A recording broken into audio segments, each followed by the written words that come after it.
gun, get your gun, get your gun. Take it on the run, on the run, on the run. Hear them calling you and me, every son of liberty. We met on the 25th anniversary tour of Phantom of the Opera. We did indeed. How long ago was that? 2012, How do you 2013. remember the dates? Because You just know. I just know. I know all the dates of all the stuff I've ever done. So you think we did And the World Goes Round at the Old Union Inn? Christmas 14, I think. Right, okay. And that was with Gareth Snook, Lisa Stocker, Emma Francis and Susan Fay. and Susan Look Fay. at me, I know. Correct. And there were other people in it as well, but I'm not even going to try. And then you did around the same time Titanic. So that was 2 shows off West End. Mm-hmm. And what is it that attracts you to that kind of work? Is it for both? It was the titles, it was the director, it was the opportunity. What was it? What attracted you? The money. Right. Yeah. Okay. A couple of years later, you ended up going to Toronto with Titanic. Out of the blue. Mm-hmm. We did 10 weeks in London in 2013, and then in 2015, suddenly there was this 7-week engagement in Toronto, in a big, proper, great, big, massive theatre, the Princess of Wales. And I think we got over half of the company were available, the original company. Yeah. And then 2 years later, you went to Toronto again. Yes, with Mrs. Henderson Presents, Right. the Terry Johnson play that Terry also directed. Because I haven't seen it. So what did you play? Because I never saw it. I should have done. But I didn't. played Lord Cromer, the Okay. Lord Chamberlain, who was the censor. So Mm-hmm. it was when Mrs. Henderson wanted to do the nude review, she had to get it passed by the censor. Mm-hmm. An incredible role. Yeah. Well, I remember you saying, because we spoke about it just as you, I think, were about to start rehearsals. Yeah. And you were saying it's kind of minimal effort, maximum gags for this role. I think was your quote. It was, but I can't. It was Robert Hands who played it originally in the West End production. I rang him about it, and he said, "Minimum input, maximum return." That was it. That was it. Because it's a wonderful vignette of a role, but extraordinary, very funny, wonderful And of course, working role. with Tracy Bennett. Tracy Bennett. Yeah, who I heard was incredible. in the role. Incredible. Yeah. Oh, she's fantastic. Yeah. Who's in Follies at the moment. At the Exactly, National. which was actually what I was going to kind of come on to. She's doing, so this incredible production of Follies has just opened at the National. You've seen it. Yes. But of course, there's a bit more weight for you Yes. seeing that because you were in the original London company. The original London company. Playing yeah. young Ben. Ben.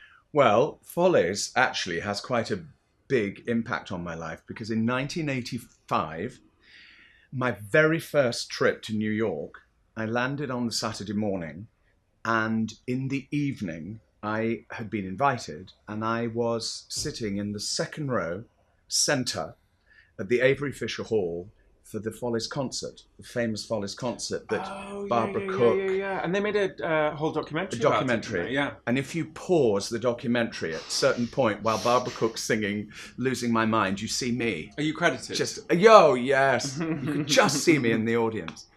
But Elaine Stritch, wow. Mandy Patinkin, George Hearn, wasn't it?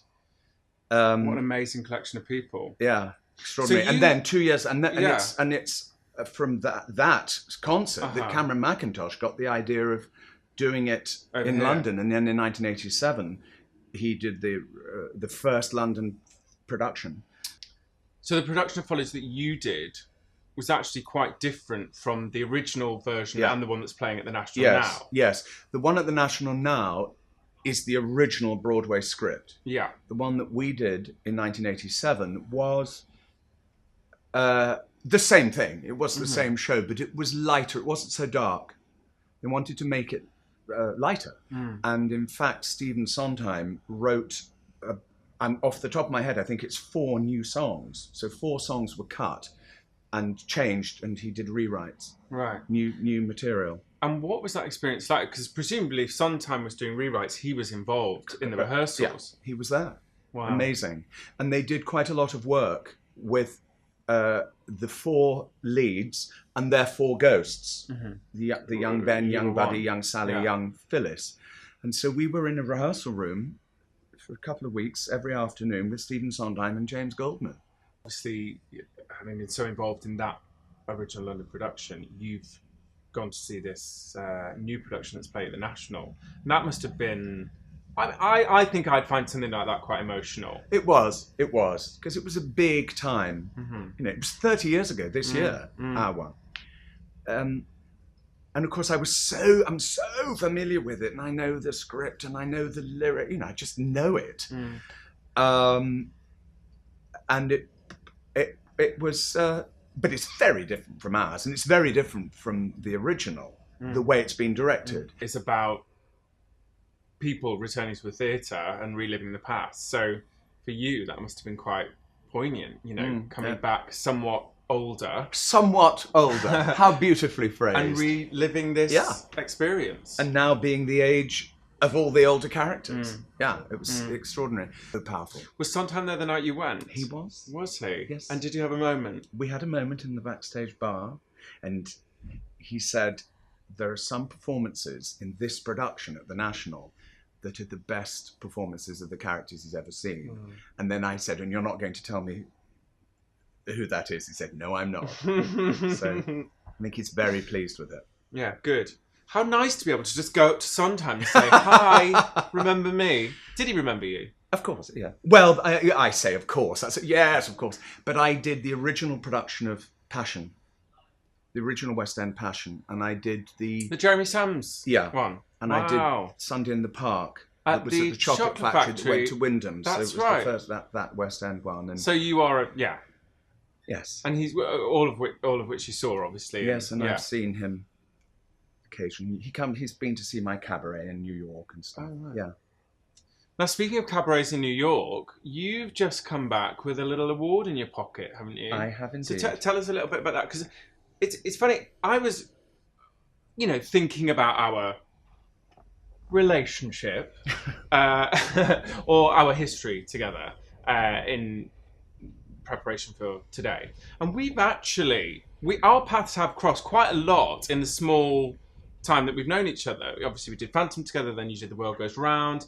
I came and saw you on your first night in Priscilla. I saw your cabaret at the Crazy Coqs, and we spoke a little bit as you were putting together this next cabaret that you've just done in New York. Talk a little bit about that. We did it. It was a new show that I've worked for 20 years with David Trubsole, musical director, arranger, supervisor, genius, and we have created a lot of work together over all these years. And 4 times we've taken shows, each one a different show, to New York. And this show was called Life is for Living, Conversations with Coward. So it's got a Noel Coward theme running under it. And we did it at Christmas for 3 weeks, and we were nominated for a Drama Desk Award, which we then won. And you'll be doing it this time with David? Absolutely. I do all my work with David, all my cabaret work. And although it looks like it's me showing off, standing there showing off with David playing the piano, it's an absolute double act. We create it together. There's a lot of text, a lot of poetry, poems set to music, segues into themes, sequences. And he directs me, and it's been brilliant. I worked with David on tonight, and he is absolutely fantastic. Yeah. So you're going to be doing that during the evening and rehearsing this during the day with me? I am. And how do you feel about what's it? Do you double? I assume that's not something that you're new to. You've had to kind of be doing something in the evening and rehearsing for the next thing. Well, you just have to take care of yourself. Yeah. Yeah. But we did it for 3 weeks in New York. We had a proper run. It wasn't just, a couple of odd nights. So it's really in my bones, body, and I'm just getting it back and getting all the lyrics now back. You've got to get Terry in your bones. Going to get Terry in my bones. Yeah. Well, it's such a wonderful role. And really not only are you playing acting Captain Terry Dennis, is one playing acting Captain Terry Dennis, but also I've got to do my famous impressions, or we'll find out if they're famous, Vera Lynn, Carmen Miranda, Marlene Dietrich. I have to be an Andrew's sister, don't I? And Noel Coward. And play the role. I mean, it's an absolute gift. Fantastic. And I did year ago, I did the tour of Priscilla playing I know. Bernadette. I came to your press night in You- Manchester. Oh yes, of course. I I'd was forgotten there. that. And of course, Bernadette is a transgender. It's a sex change, isn't a drag artist No. or a man playing a woman. She's but- a transgender woman who does drag. yes, Yeah. yes. I'm telling you about the part that you played for a year and a half. But this is it's a lovely role, and it's a really, really good play. It's a And classic play. a little bit like Bernadette, Terry is very much one of those parts that could be played badly. You know, everyone think, oh, put on a pair of heels, you know, be a bit camp and it'll be fine. But actually, there's so much more there. Yeah. This is such a brilliantly written play. I was only familiar with the film, Yes, but the play is like 50 times better. Yeah. Yeah. and it's it's early 70s, isn't it? The play it was when it's written, and there's racism, sexism, homophobia. Yeah. The political stuff, all the stuff with the communists, the communist army. And Well, it's frighteningly relevant as Yeah. well, considering Yeah. how old it is. It's Yeah. you're reading it and you're thinking, goodness me, Yeah. you know, not that much. You know, with speaking of transgender, the troops in America, Yeah. you know, they're no longer welcome in the army, and you know, there's so many things Yeah. running through there that are. I think it's quite well chosen. It's a very timely piece to do. Well, thank you. And thank you for asking me to do it. Johnny, get your gun, get your gun, get your gun. Take it on the run, on the run, on the run. Hear them calling you and me.